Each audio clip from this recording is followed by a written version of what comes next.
Badai COVID masih menerpa dunia. Memang sedikit beda analis dunia dengan analis Indonesia, datanya maupun perkataannya. Cina mengatakan tahun ini minus 6,8%. Indonesia tidak akan berani jujur begitu pastinya. Harus optimis. Apalagi mengungkap apa yang Goldman Sachs laporkan di CNN kemarin bahwa tahun 2022 akhir corona baru bisa hilang dari seluruh dunia. Nggak akan ada hal seperti ini di berita nasional. Tidak akan ada. Ya kita ketawa aja, monggo. Data di masa depan kan bisa disebut apa saja, termasuk perhitungan analisa jujur, realistik, yang pasti Indonesia minus juga. Lalu di tahun 2021, pejabat negara bilang Indonesia nanti akan naik 5,1%. Sekali lagi, pengamat ekonomi internasional hanya geleng-geleng kepala melihat optimisme Indonesia. Salah emangnya optimis? Oh ya enggak lah, bener banget dan harus optimis itu. Hanya ada hitungan realistik harusnya sebagai basis berkata optimisme itu. Misalnya, apa grand plan-nya? Bagaimana 5% itu diraih?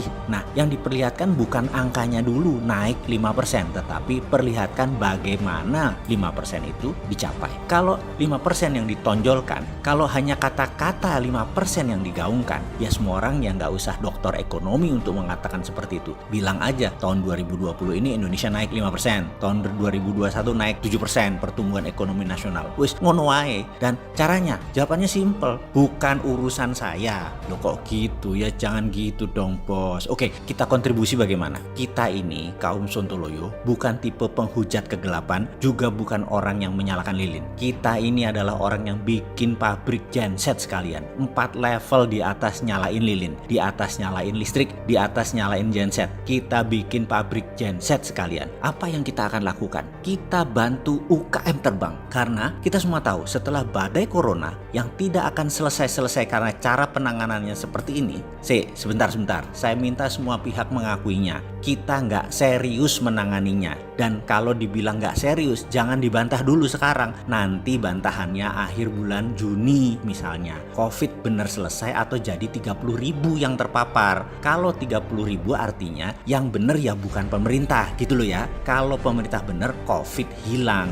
Kalau COVID hilang dan benar apa yang dikatakan pemerintah hilang, saya balik badan. Saya yang saat ini mendukung apapun untuk kemaslahatan umat. Saya akan gaspol, saya dukung pol-polan pemerintah. Ada pengecualian, 4L. Tetap 4L mah sudah 5 tahun kita nggak doyan. Sulit saya demen sama 4L itu ya. Kalau di 30.000 yang terpapar, kita hanya minta sedikit kelapangan hati pejabat. Pakai cara bosman yang sudah banyak membanjiri ruang publik informasinya. Dan akui Anda salah, yalah nggak usah gitulah, nggak usah ngaku-ngaku lah, kita juga nggak maksa kok. Jadi ambil saja metodenya. Gimana? Begini kita sederhanakan strateginya. Salah satu caranya dulu kita perjelas. Di dalam pendanaan bisnis ada 2 rumus yang paling banyak dipakai. 1, pinjaman bank. 2, IPO. Pinjaman uang di bank syaratnya punya jaminan. IPO syaratnya lebih panjang lagi. Bagaimana kalau kita meniru sukses Cina membangun Shenzhen Exchange atau bursa equity UKM, di mana saat ini ada lebih dari 20.000 UKM terdaftar di bursa Shenzhen. Maka Indonesia harusnya punya bursa equity UKM tersebut. Seperti halnya Shenzhen Exchange. Pengelolanya swasta, lebih lincah,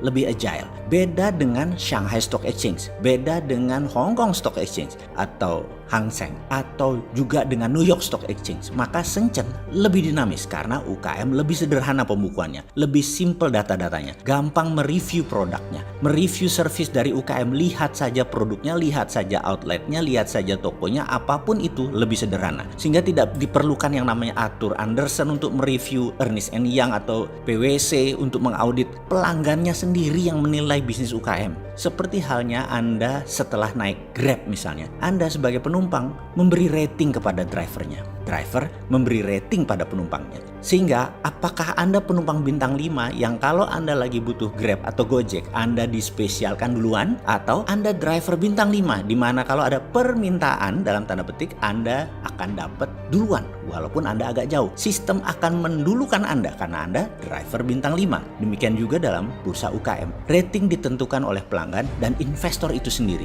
Sang penyelenggara equity crowdfunding tidak bertanggung jawab atas investasi Anda di bisnis UKM. Dan dengan strategi ini ternyata Shenzhen UKM Marketplace sukses menghantar UKM scale up. Tiap tahun lebih dari 1.000 perusahaan jadi milioner asetnya dari bursa Shenzhen. Ke depan, Indonesia sudah bisa melihat dengan jelas badai pengangguran meningkat tajam karena social distancing mempengaruhi bisnis tradisional. Cara terbaik menangani pengangguran adalah dengan membuat UKM punya tempat untuk scale up secara cepat, masif, dan terstruktur. Itulah usul yang bisa membuat Indonesia naik ekonominya. Bagaimana? Mau coba? Masih harus nunggu COVID-19 terpapar 30.000 orang? Kok gitu sih kalian?